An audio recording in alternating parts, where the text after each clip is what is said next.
사연을 소개하겠습니다. 어느 저녁 엄마가 아빠에게 심각한 목소리로 말을 했습니다.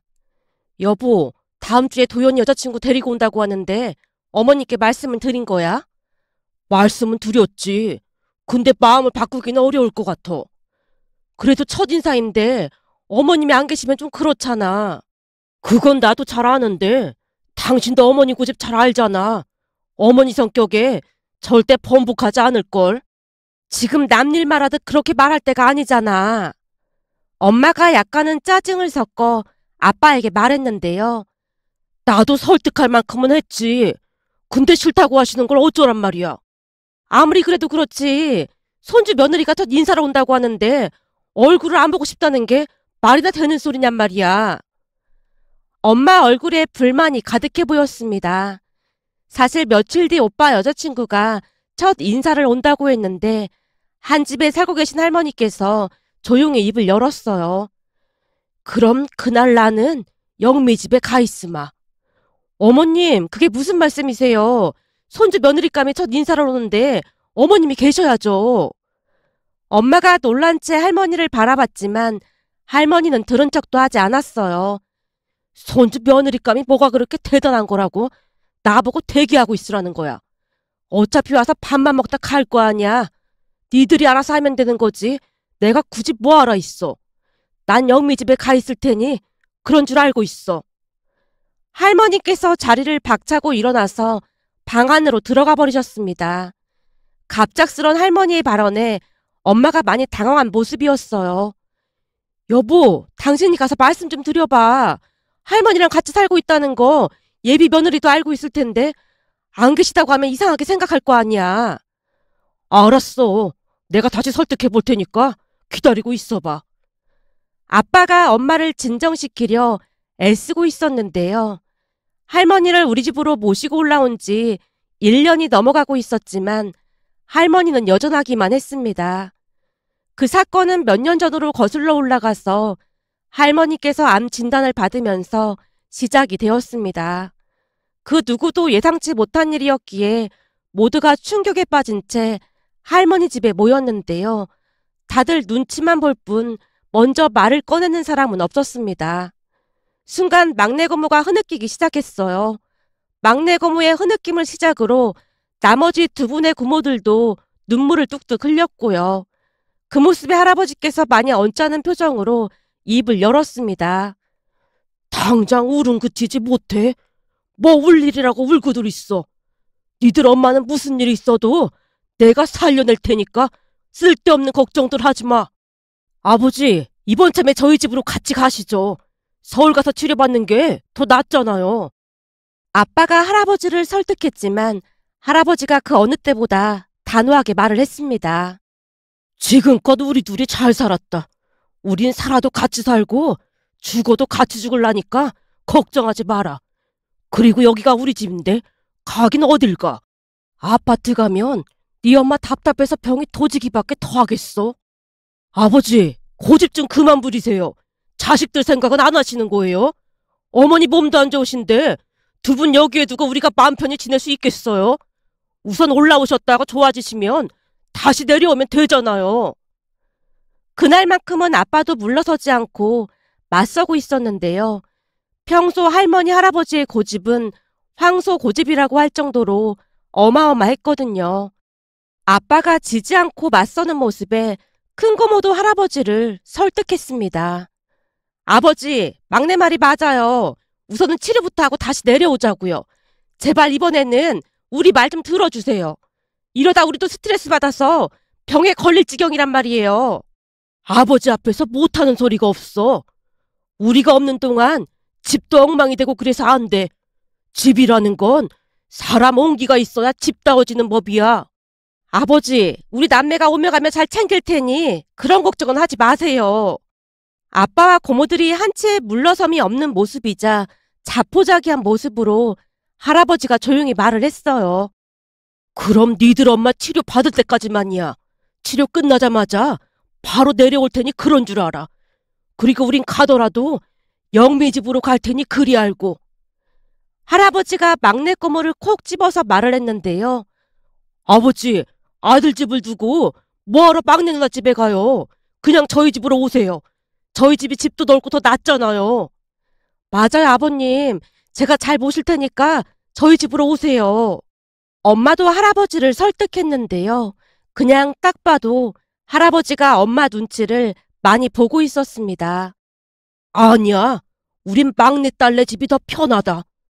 옳게 신경 써줘서 고마운데 엄마 아버지께서 나랑 있고 싶다고 하시니까 그냥 내가 모시고 있을게. 그럼 저희가 너무 죄송하잖아요. 아니야, 난 괜찮아. 우리 엄마 아버지인데 내가 모시는 게 맞는 거지. 그래야 나도 후회가 없을 것 같아서 그래. 막내 고모가 다시 눈물을 훔치고 있었는데요. 할머니 할아버지는 유난히도 막내 고모를 예뻐했고 의지했습니다. 막내 고모는 놀라울 정도로 배려심이 많은 그런 분이었거든요. 할머니 할아버지의 마음을 그 누구보다도 잘 알고 있었던 사람이 막내 고모였으니까요. 한마디로 자식들 중 할머니 할아버지의 마음을 가장 잘 알아주는 사람이었어요. 그렇게 할머니 할아버지는 막내 고모 집으로 거처를 옮겼습니다. 그 뒤 온 가족이 할머니께서 치료에 집중할 수 있도록 최선을 다했는데요.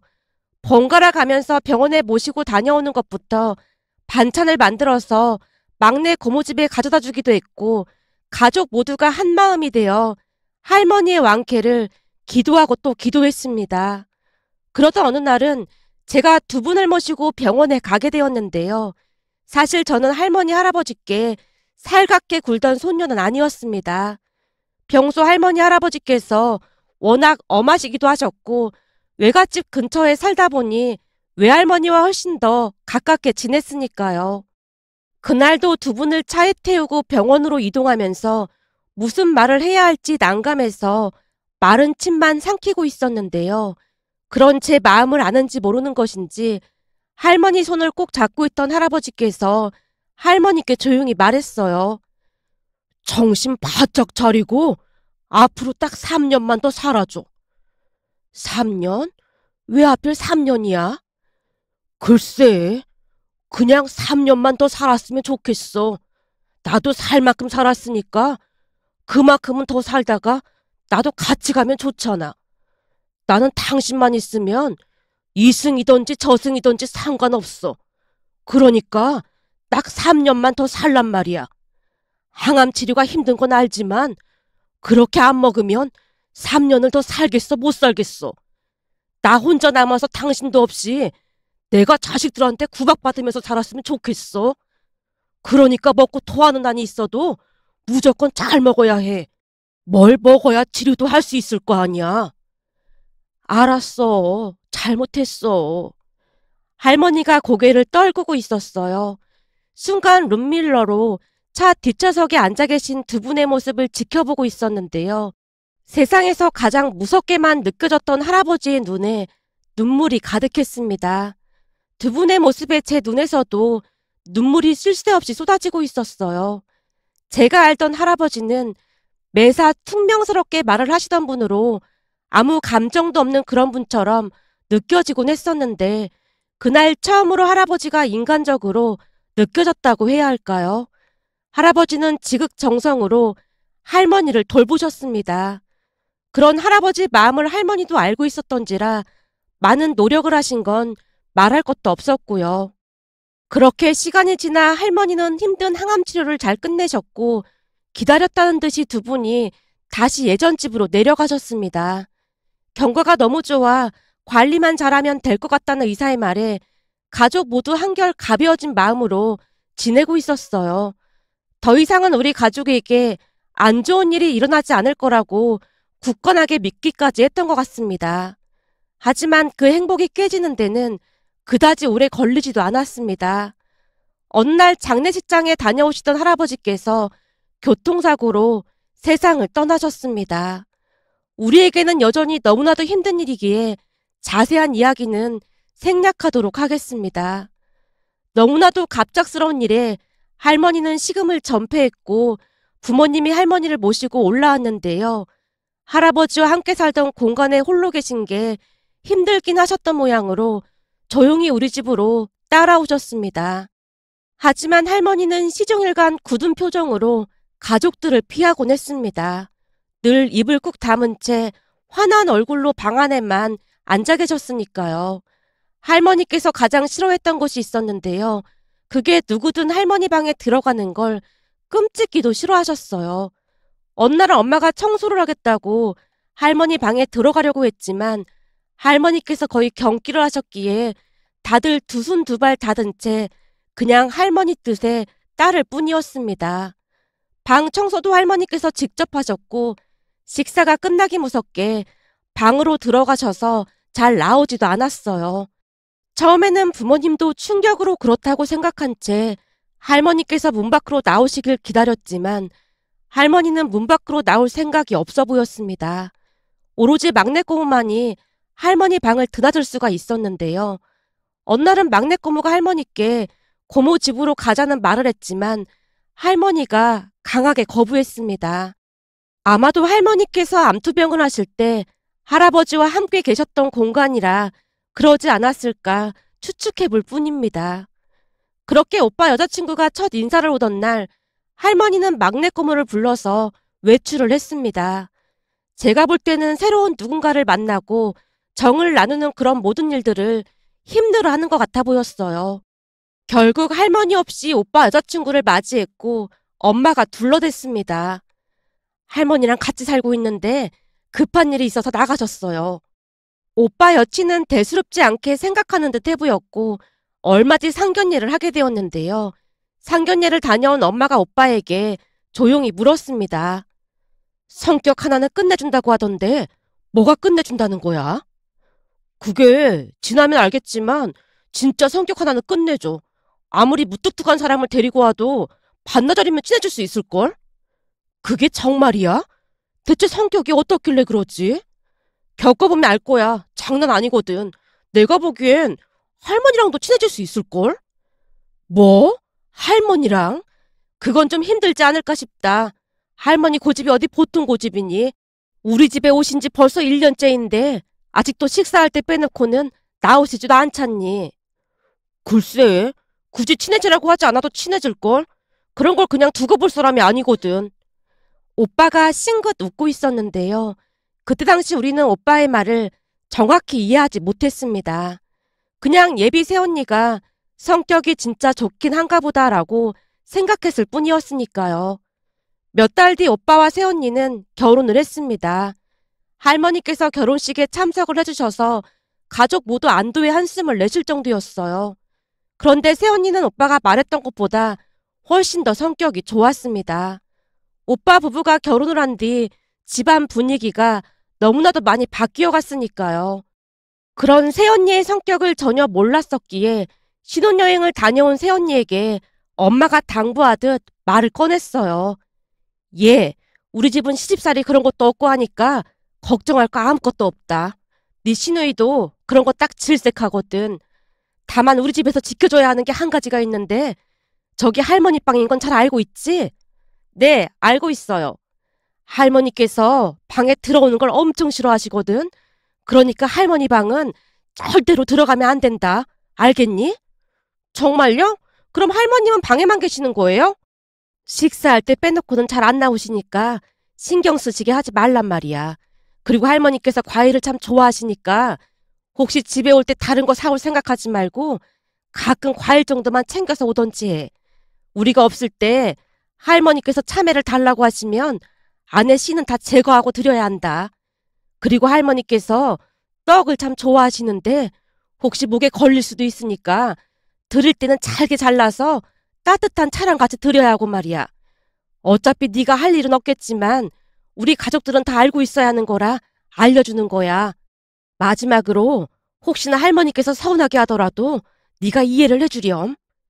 엄마가 새언니에게 이것저것 당부를 하고 있었는데요. 엄마는 혹시나 새언니가 할머니께 실수를 할까봐 노심초사하는 모습이었어요. 그러다 보니 할머니 눈치 보기 바빴기에 할머니와 더 거리가 생길 수밖에 없었던 게 아닌가 싶었습니다. 암튼 새언니가 엄마의 말을 이해한 듯 방긋 웃으며 고개를 끄덕였습니다. 그중 엄마가 가장 강조했던 부분은 절대 할머니 방에 들어가지 말라는 거였는데요. 어느 주말 기가 막힌 일이 일어났습니다. 그날은 오빠 부부가 놀러와서 점심을 먹고 한참 동안 수다를 떨었는데요. 조용조용한 우리 가족들과는 다르게 새언니는 수다쟁이였거든요. 말도 어찌나 잘하던지 가족 모두 웃음이 끊이지 않을 정도였으니까요. 그렇게 한참을 떠들다 부모님이 저녁거리를 산다며 마트에 갔고 저는 잠시 방에 들어가 있었습니다. 그런데 잠시 후 할머니 방에서 비명소리가 들려왔습니다. 애미야, 애미 어디 있니? 당장 이리 와봐라. 할머니의 부름에 제가 급히 할머니 방으로 뛰어갔어요. 할머니, 왜요? 무슨 일이에요? 애미 어디 갔니? 마트에 장거리 사러 갔어요. 니들 얘한테 내 방 들어가지 말라는 말 안 한 거니? 분명히 했는데. 근데 제가 왜 내 옆에서 낮잠을 자고 있어? 네? 새언니가 할머니 옆에서 낮잠을요? 제가 놀란 눈으로 새언니를 바라보고 있었지만 새언니가 대수롭지 않다는 듯이 눈을 비비고 있었습니다. 할머님, 저 완전 꿀잠 자고 있었는데 할머님 때문에 깼잖아요. 아니, 집이 좁은 것도 아닌데 왜 내 방에서 낮잠을 자고 있어? 이상하게 이 방에서 좋은 향기가 나서 저도 모르게 들어왔더니 할머님이 낮잠 주무시고 계시는 거 보다가 저도 모르게 잠이 들어버렸어요. 뭐가 어쩌고 어째? 너 애미한테 이 방 들어오지 말라는 소리 들었어? 못 들었어? 물론 듣긴 들었죠. 근데 진짜 이상하더라니까요. 이상하긴 뭐가 이상해. 글쎄 말이죠. 저는 절대 들어올 생각이 없었는데 할머님 방에서 달콤한 사탕 냄새가 나서 저도 모르게 들어온 것뿐이에요. 새언니가 할머니에게 수다를 떨어대고 있었는데요. 그 모습에 많이 놀랄 수밖에 없었습니다. 그러니까 우리 집에서 막내 꼬무 빼고 그렇게 긴 시간을 할머니 방에서 할머니와 이야기를 나눴던 사람은 아무도 없었거든요. 하지만 새언니는 정말 독특한 사람으로 말을 할 때마다 궁금증을 유발하게 해서 할머니 입에서 말을 이끌어내고 있었습니다. 제가 할머니 방으로 들어간 뒤에도 한참 동안을 대화를 하고 있었으니까요. 그래서 내 방에서 사탕 냄새가 났단 말이야? 그렇다니까요. 할머님 혹시 맛있는 사탕 숨겨놓고 혼자 드신 거 아니에요? 아니야. 난 사탕 먹은 적 없다니까. 에이, 그러지 말고 저도 하나만 줘보세요. 그 사탕이 얼마나 한다고 혼자 몰래 드시고 그러세요? 진짜 사탕 안 먹었다니까. 방에 사탕 없대도 그런다. 그럼 제가 찾아서 사탕 나오면 어떻게 하실 거예요? 분명 어딘가 있는 것 같은데? 새언니가 사탕을 찾는다며 이불을 치우기도 하고 할머니 주머니를 뒤지기도 했는데요. 그런데 이상하리만큼 할머니가 다 받아주고 있었습니다. 잠시 후 마트에 다녀온 부모님이 할머니 방문이 열려져 있는 걸 보고 단숨에 뛰어왔는데요. 할머니와 새언니가 티격태격하는 모습을 보고는 할 말을 잃은 채 어쩔 줄을 몰라 하고 있었습니다. 잠시 후 그제서야 부모님을 본 듯 할머니께서 다시 정색을 하신 채 엄마를 나무랐습니다. 애미던 얘한테 내 방 들어가지 말라는 말 안 한 거니? 저기 그게 제가 분명히 말은 했는데 제가 왜 여기에 있는 걸까요? 너 얼른 나오지 못해? 거기서 뭐하고 있어? 내가 할머니 방 들어가지 말라고 신신당부를 했잖니. 엄마가 울기 직전의 표정으로 새언니를 노려보고 있었지만 새언니는 그저 사탕 이야기만을 할 뿐이었어요. 할머니, 다음에 다시 찾아볼 생각이니까 그때는 숨기지 말고 주셔야 해요. 아니 뭐 이런 꼴통이 다 있어. 할머니가 어이없다는 듯 말을 하다가는 피식 웃고 있었습니다. 그날 할머니의 알 수 없는 미소를 보며 왠지 새언니를 싫어하는 것 같지 않다는 느낌적인 느낌이 들었어요. 하지만 그런 것을 눈치채지 못한 모양으로 엄마가 새언니를 할머니 방에서 끌어냈습니다. 그리고는 새언니에게 폭풍 잔소리를 했고요. 그런데 그 뒤에도 새언니는 수시로 할머니 방을 드나들기 시작했습니다. 그 뒤 놀랄만한 일이 일어났어요. 할머니께서 몇 번 더 노발대발 하시긴 했지만 한 달쯤이 지나자 이젠 포기하신 듯 아무 상관도 하지 않는 모습이었어요. 어느 날은 할머니 방문이 열려져 있길래 빼꼼히 바라봤더니 새언니가 할머니 손톱에 매니큐어를 발라드리고 있었어요. 할머니, 봐요. 색깔이 아주 화사한 게 예쁘죠? 요란스럽기만 하구만. 예쁘긴 뭐가 예뻐. 남사스러우니까 얼른 지워. 에이, 예쁘기만 한데 왜 지워요? 매니큐어까지 바른 김에 이번엔 얼굴에 화장도 좀 해볼까요? 뭐? 지금 나보고 화장을 하란 말이야? 가만 있어 보세요. 립스틱만 잘 바르셔도 훨씬 더 예뻐 보이거든요. 라며 새언니가 할머니께 화장을 해드리고 있었습니다. 그 모습에 화들짝 놀란 채 부모님 방으로 뛰어들어가서 제가 속삭였어요. 엄마, 아빠, 새언니가 지금 할머니 화장해드리고 있어. 뭐? 또 할머니 방에 들어갔단 말이야? 매니큐어도 발라드리던데 할머니가 꼼짝도 안 하고 계시더라니까. 와, 난 새언니 같은 사람 처음이야. 할머니가 소리를 지르든 말든 신경도 안 쓴다니까. 오빠 말대로 저렇게 친화력이 좋은 사람은 진짜 처음이야. 근데 할머니도 싫지는 않은 모양이야. 그걸 그냥 다 받아주시더라니까. 내가 보기엔 이제 할머니도 주말마다 새언니 기다리고 있는 것 같아. 설마 그럴 리가. 아니라니까. 새언니가 방에 들어갈 때마다 잔소리를 하시긴 하는데 그게 잔소리가 아닌 것 같이 느껴지더라니까. 제 말에 부모님이 아리송하다는 듯 고개를 갸우뚱거리고 있었습니다. 그 뒤에도 새언니는 할머니 방에 자주 드나들었고 어느 날부터는 방에서 웃음소리도 들려왔습니다.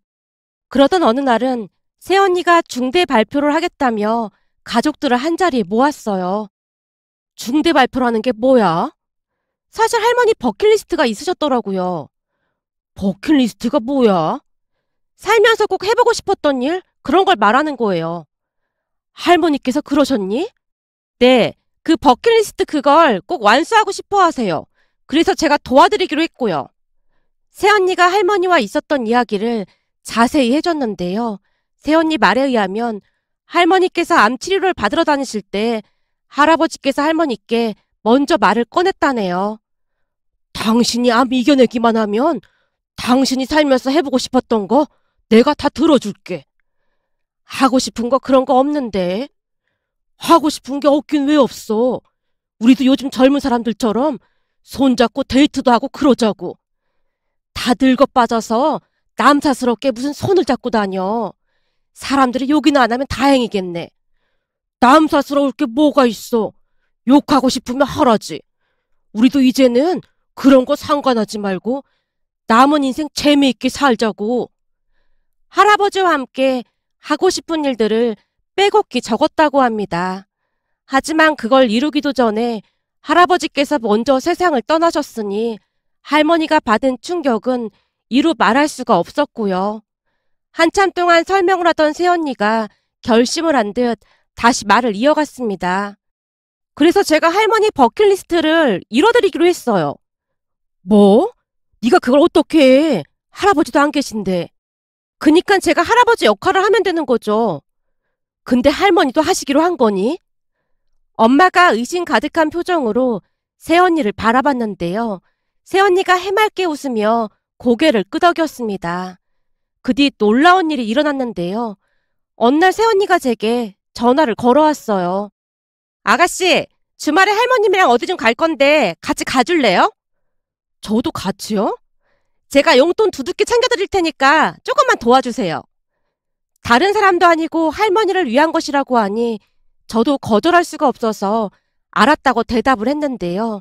주말 아침 새언니가 집으로 찾아왔습니다. 그런데 새언니 복장을 보며 깜짝 놀랄 수밖에 없었는데요. 새언니가 남자 양복을 입고 중절모까지 쓰고 있는 모습이었거든요. 눈이 휘둥그레진 채 엄마가 물었어요. 아니, 그 옷차림새는 뭐니? 오늘 우리 순이 씨랑 데이트가 있는 날입니다. 뭐? 순이 씨? 얘가 어디서 할머니 이름을 그냥 막 부르고 있어. 엄마가 버럭하던 순간 방에 계시던 할머니가 나오셨고 엄마를 말렸습니다. 냅둬라. 내가 그러라고 했다. 예? 어머니께서요? 엄마가 어리둥절한 표정으로 할머니와 새언니를 번갈아가며 바라보고 있던 사이 새언니가 뒤에 감추고 있던 장미꽃 한 송이를 할머니께 내밀며 말했어요.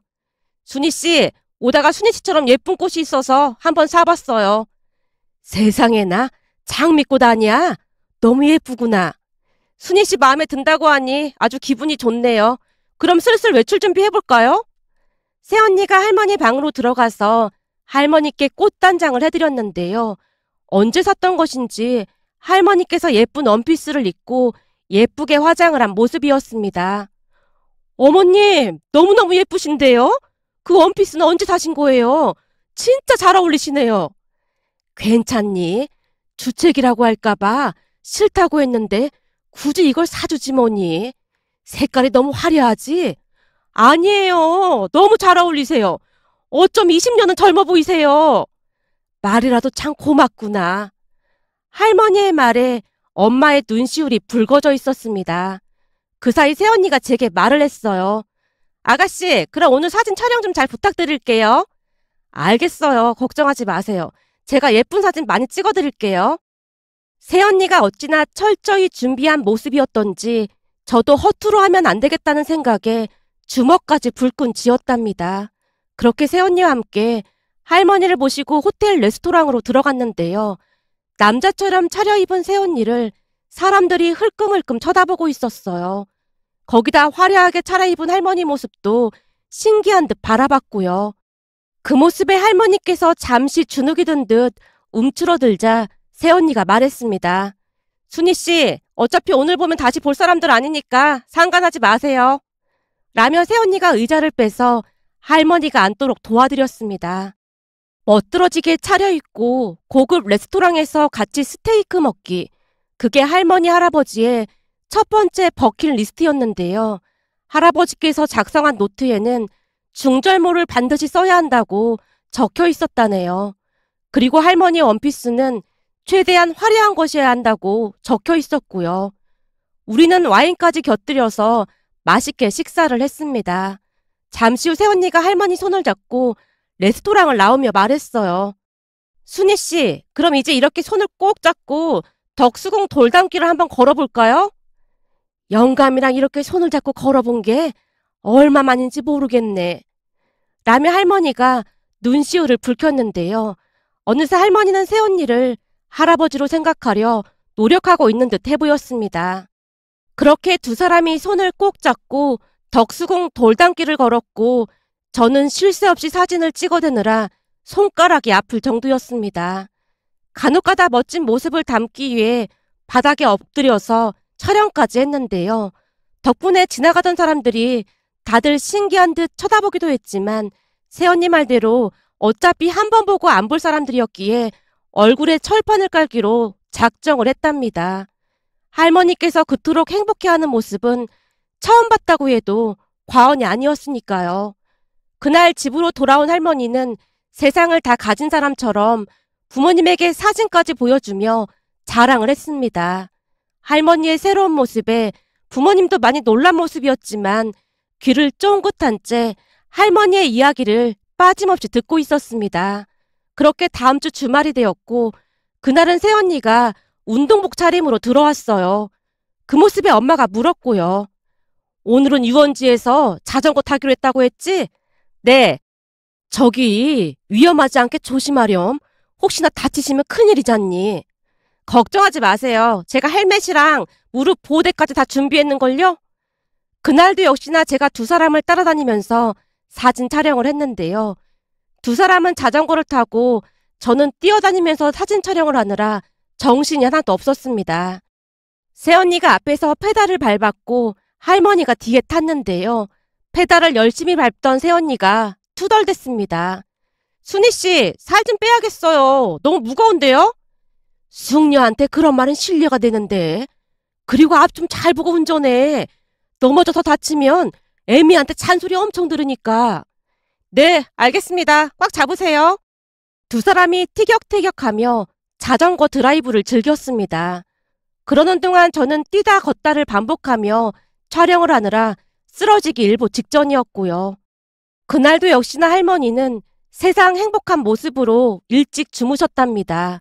그렇게 새언니는 매주 토요일마다 집에 와서 할머니와 버킷리스트를 완성해 갔는데요. 그 다음에는 캠핑을 가야 한다며 새언니가 텐트까지 샀답니다. 물론 저도 캠핑에 따라갔고요. 텐트를 치느라 새언니와 둘이 얼마나 고생을 했는지 모르겠네요. 삼겹살도 구워 먹고 캠핑장 사장님의 도움으로 장작불을 켜고 캠프파이어도 했습니다. 캠프파이어를 하면서 마시멜로를 구워 먹다가 새언니가 할머니께 조용히 말했어요. 할머님, 저기 하늘에 별들이 엄청 많잖아요. 저기 저 별에서 할아버님이 지켜보고 계실 거예요. 그리고 아주 잘했다고 칭찬하고 계실걸요? 그렇겠지. 당연하죠. 우리가 같이 버킷리스트 하나씩 완성할 때마다 할아버지 사진도 꼭 챙겨서 다녔잖아요.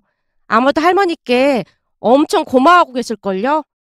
순이야, 참 즐거웠다. 고맙다. 그러고 계실 거예요. 순간 새언니의 목소리가 눈물을 머금은 채 떨리고 있었습니다.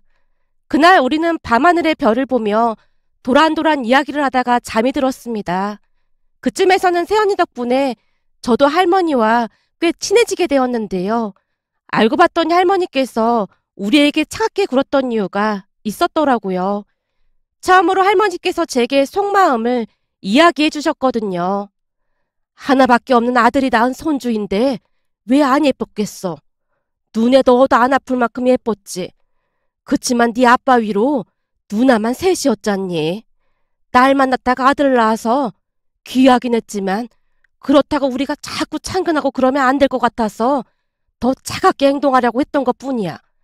네 엄마도 신우 많은 집에 시집와서 얼마나 힘들었겠니. 그래서 우리마저 힘들게 하고 싶지 않았거든. 그래서 내려오지 말라고 하고 그랬던 거예요? 며느리 마음은 다 똑같은 법이야. 친정이 편하지 시댁이 편하겠어. 우린 그냥 잘 살아주는 것만으로도 고맙기만 했다. 자식이 성장해서 결혼을 했으면 그냥 남처럼 생각하는 게 제일 편한 거야. 일일이 참견하고 하면 오히려 사이만 나빠지기 마련이거든. 할머니는 혹여나 당신도 모르게 며느리에게 시집살이를 시키지는 않을까 싶어 거리를 두고 살았다고 했습니다. 그 말에 고개가 절로 숙여졌답니다. 그 뒤에도 우리는 할머니의 버킷리스트를 완성해 나갔고 그렇게 셋이서 단짝이 되었답니다. 어느 날 엄마가 조용히 말을 했어요. 이래서 집안에 사람이 잘 들어와야 한다고 하는가 보다. 네 새언니 덕분에 집안 공기가 달라졌어. 네 새언니한테 얼마나 고마운지 모른다. 어제는 내가 사부인께 전화해서 감사 인사까지 드렸잖니. 네 새언니가 예전부터 그렇게나 사교성이 좋았다지 뭐니. 돌덩이처럼 굳어버린 할머니 마음도 움직인 거 보면 진짜 명물은 명물이라니까. 어쩜 나도 모르는 걸 한 번에 알 수 있었던 건지 너무 기특하고 예쁜 거 있지. 사실은 새언니가 그러는데 할머니 혼자 방에서 우신 적이 있었대. 그걸 우연히 새언니가 봤고 말이야. 그래서 그날 할머니 옆에서 같이 잠이 들었던 거야. 제 말에 엄마가 눈물까지 떨구고 있었는데요. 할머니 마음을 몰라준 것에 대해 많이 미안해하는 모습이었어요. 그리고 저는 할머니 방에서 스스럼 없이 같이 잠이 들 정도로 친해졌는데요. 요즘은 할머니와 함께 일기도 쓰고 뭘 할지 논의하는 재미에 푹 빠진 채 행복한 하루하루를 보내고 있답니다. 앞으로도 할머니께 행복한 일만 가득했으면 하고 간절히 바라봅니다. 오늘의 사연은 여기까지였습니다. 즐겁게 보셨다면 구독, 좋아요 부탁드립니다. 고맙습니다.